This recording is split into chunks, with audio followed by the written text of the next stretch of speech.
Salut à tous, j'espère que vous allez bien. Alors, on a testé donc ces nouveaux MacBook Pro pendant une bonne semaine et je vais vous livrer donc mes benchmarks puisque évidemment la grosse nouveauté c'est le CPU du 15 pouces qui passe à 8 cœurs. C'est quand même pas tous les jours que ça arrive, mais c'est la seule nouveauté cette année à part le clavier. On y reviendra un petit peu en début de vidéo, mais c'est vrai que voilà, d'un côté on est un petit peu déçu, de l'autre on se dit bah c'est cool, Apple maintient ses machines à jour. Il y a eu quasiment 3 mises à jour en un an.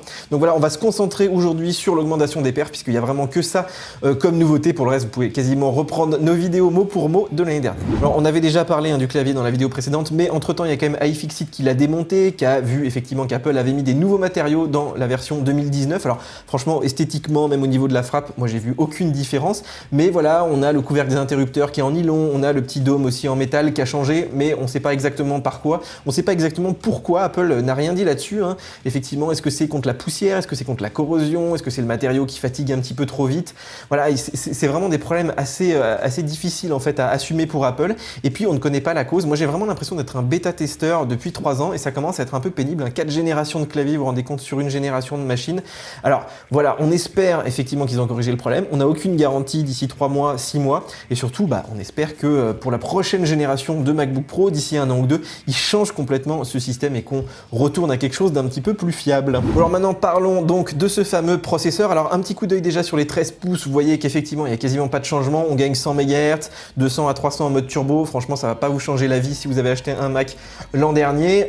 La vraie révolution, en fait, elle se trouve sur le 15 pouces, qui est le seul à avoir donc des processeurs de 9e génération, avec donc sur le haut de gamme le passage à 8 cœurs. Donc on gagne encore 2 cœurs. On avait gagné 2 l'année dernière. C'est vraiment énorme en un an d'avoir un bon de performance comme ça. D'autant que l'enveloppe thermique est à peu près stable. Donc voilà, maintenant on va voir exactement qu'est-ce qu'on gagne dans les tests applicatifs. C'est la suite de cette vidéo. Alors on commence avec Geekbench, Cinebench, donc qui sont des tests assez théoriques, mais qui donnent un bon aperçu du potentiel en fait des puces. Et puis là on voit effectivement un étagement assez régulier avec une prise de 20 à 30% de performance dès qu'on rajoute donc 2 cœurs supplémentaires. On voit aussi que effectivement le petit turbo à 5 GHz fait son effet donc sur le haut de gamme, mais c'est vrai qu'en monocœur effectivement les processeurs sont pas beaucoup plus rapides que les générations précédentes. On reste un petit peu toujours dans la même fourchette et ça c'est normal puisque pour multiplier le nombre de cœurs et pas trop augmenter la consommation, forcément on va baisser un petit peu les fréquences. Alors le premier test que j'aime bien c'est Logic, donc un logiciel d'édition audio qui lui utilise uniquement le CPU, qui est capable d'utiliser donc tous les cœurs disponibles. Et là on retrouve un petit peu notre étagement. Alors attention, moi je trouve que les différences entre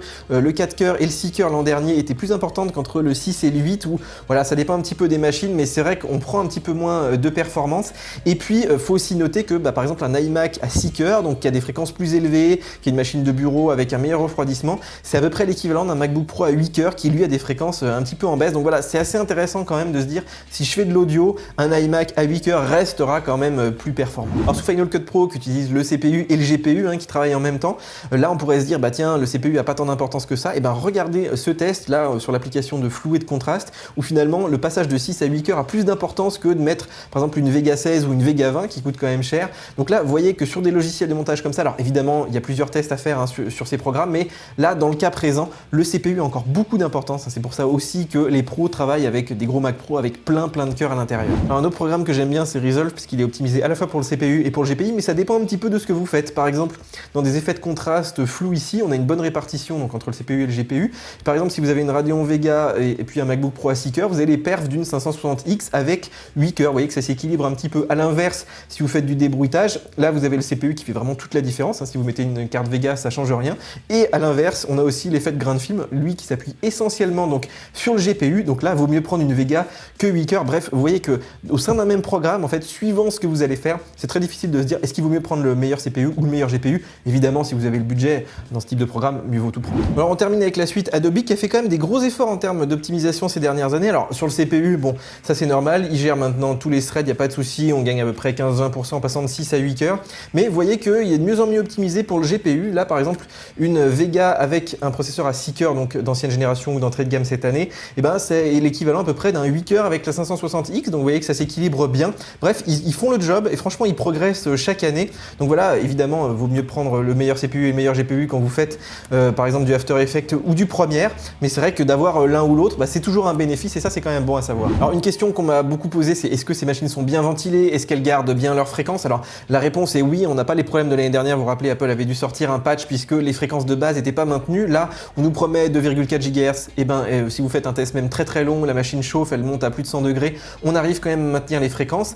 Par contre, ce que j'ai pas vu, c'est effectivement le turbo à 5 GHz. Hein. Je sais pas qui arrive à déclencher ça, surtout si vous utilisez tous les cœurs en même temps, c'est extrêmement compliqué d'avoir des fréquences élevées. Donc ça, c'est vraiment lié au problème de refroidissement dans un petit volume comme ça. Mais je dirais que le vrai problème donc de surchauffe, il est plutôt dans le 13 pouces. Vous avez CPU, GPU au même endroit, et là, quand vous avez les deux qui sont utilisés en même temps, vous voyez les fréquences s'effondrer directement. Donc voilà, le problème de surchauffe, il est plutôt sur le 13 pouces. Alors un mot sur la carte graphique hein, qui change pas du tout. On a toujours la 560X et puis la Vega en option. Donc ça, je vous ai fait une vidéo dédiée donc en novembre hein, quand ces machines sont sorties. Donc allez la voir, puisqu'en fait, dans les jeux, on a fait un petit test là sur Tomb Raider, mais franchement, le fait de passer de 6 à 8 cœurs, ça change rien dans les applications comme ça de 3D en temps réel. C'est essentiellement la carte graphique qui bosse. Donc voilà, allez voir cette vidéo. Je vous ai aussi fait une vidéo sur les GPU externes, notamment le dernier boîtier de Blackmagic. Donc ça peut être une solution intéressante hein, si vous avez des gros besoins graphiques sur ces machines, et y compris donc sur le 13 pouces. Donc voilà, pas de changement cette année sur le GPU. Je pense pas qu'il y en aura avant la fin de l'année, voire plutôt l'année prochaine.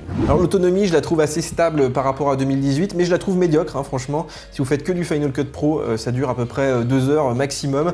Évidemment, ça dure plus longtemps si vous faites de la bureautique, mais bon, vous achetez pas ces machines-là pour faire du traitement de texte. Alors le seul intérêt, c'est qu'elle est en USB-C, donc vous pouvez brancher une petite batterie externe dessus. Mais c'est vrai que voilà, on veut des machines fines, mais bon, il faut les brancher un petit peu plus souvent. Alors le bilan, est-ce qu'on a un vrai gap de puissance? Alors oui, sur les deux processeurs qui sont vraiment nouveaux, hein, donc sur le 8 cœurs, là effectivement, on a un vrai bond de puissance. Ça vaut vraiment le coup hein, si vous faites du montage, de la musique, etc. En plus, on a eu beaucoup de mises à jour ces dernières années. Apple a vraiment suivi le rythme d'Intel, donc ça c'est hyper cool.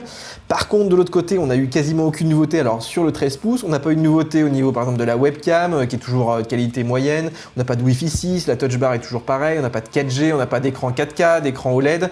On n'a pas non plus donc de capacité qui change. On est toujours limité à 2 Tera et à 4 Tera ici, et c'est surtout vendu hyper cher. Hein. Le prix des options, c'est 1000 € le Teraoctet. Donc voilà, moi je pense que la nouvelle version, je vous avais fait une vidéo là-dessus, la vraie nouvelle version arrivera que d'ici 1 an ou 2 maximum. Mais avant, voilà, il faudra se contenter de petites mises à jour à la marge en fait de ces machines. Alors est-ce qu'il faut acheter ces MacBook Pro? Je dirais que si vous avez besoin de vraiment beaucoup de performance et que vous étiez resté bloqué à un MacBook Pro 2013 ou voire même 2016, hein, il commence à y avoir un vrai gap de performance. Là on le voit passer de 4 à 8 cœurs. C'est tout simplement un bond de géant. Alors effectivement, il y a toujours cette histoire de clavier. Alors ça, on sait absolument pas ce que ça va donner. Hein, effectivement, d'ici 3 mois, 6 mois, est-ce que vraiment les touches vont se bloquer ou pas? Est-ce qu'Apple a vraiment résolu son problème? Je trouve que c'est un peu une épée de Damoclès. Mais bon, ils ont étendu la garantie à 4 ans. C'est quand même la 4e génération de clavier. Donc j'espère vraiment que cette fois, c'est la bonne. Mais sinon, vous avez aussi les refurbs, c'est-à-dire que ces machines-là vont y arriver dans quelques mois. On saura aussi s'ils ont toujours des problèmes de clavier. Puis vous avez aussi le refurb des machines de 2018 qui, elles, pourront aussi bénéficier de ce nouveau clavier si jamais elles ont un problème. Elles ont aussi la garantie étendue à 4 ans et elles ont baissé de prix aussi sur le refurb. Donc voilà, je vous ai mis aussi les petits liens sous la vidéo. Dites-moi ce que vous en pensez. Moi, je trouve qu'on est quand même dans des générations de machines qui remplissent effectivement leurs fonctions. Moi, j'utilise tous les jours et je suis quand même très heureux malgré les défauts. Il faut bien le dire. Il faut mettre le prix, c'est vrai. Mais on a quand même des Macs qui sont relativement complets pour faire tout un tas de tâches professionnelles. Voilà les amis, j'espère avoir répondu à la majorité de vos questions sur ces MacBook Pro 2019. Je vous ferai aussi un petit test écrit, donc vous pouvez regarder ça à tête reposée. Et puis bien sûr, si vous avez des questions, n'hésitez pas à les poser. N'hésitez pas aussi à voir nos autres vidéos, puisque voilà, les MacBook Pro, c'est depuis 2016 qu'ils n'ont quasiment pas évolué. Donc voilà, je vous ai pas fait tout le speech sur la touch bar et compagnie, mais vous pouvez aller aussi les voir, bien sûr. En tout cas, n'hésitez pas à liker, à vous abonner, puisqu'il y a les bêtas, vous savez, d'iOS, de macOS qui arrivent très bientôt. Et puis nous, on se retrouve donc sur nos applications, téléchargez-les sur le site et bien sûr sur YouTube pour de nouvelles vidéos. Ciao, ciao! Aside from my soul.